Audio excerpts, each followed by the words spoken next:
দুটি American F-22 Raptor fighter jet তীব্র গতিতে ইরান সাগরের দিকে এগিয়ে যাচ্ছিল।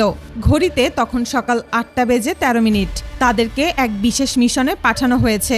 যুদ্ধবিমানগুলোকে ইরানের দক্ষিণ মরুভূমি সামরিক বেজে পৌঁছাতে হবে।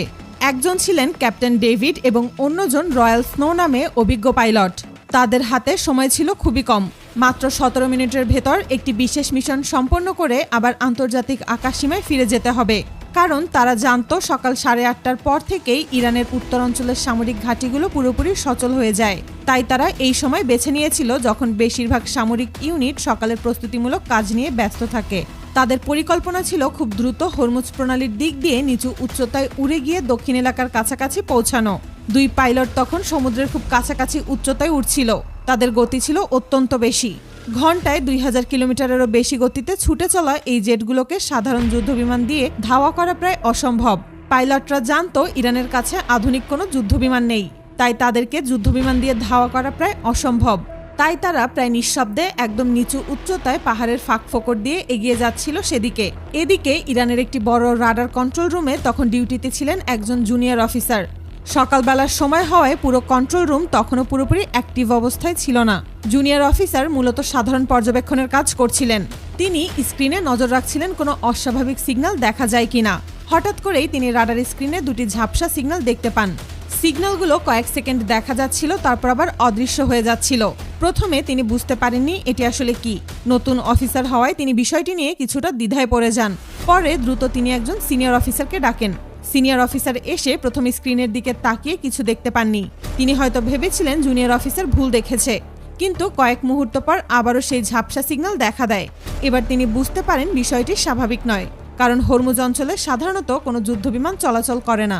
বিশেষ করে আন্তর্জাতিক আকাশসীমার সেই অংশে সামরিক মহড়াও খুব কম হয়।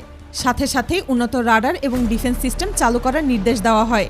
কিন্তু সকালের সময় হওয়ায় সব ইউনিট পুরোপুরি প্রস্তুত হতে কিছুটা সময় লাগছিল। অনেক সিস্টেম তখন স্ট্যান্ড বাই মুডে ছিল।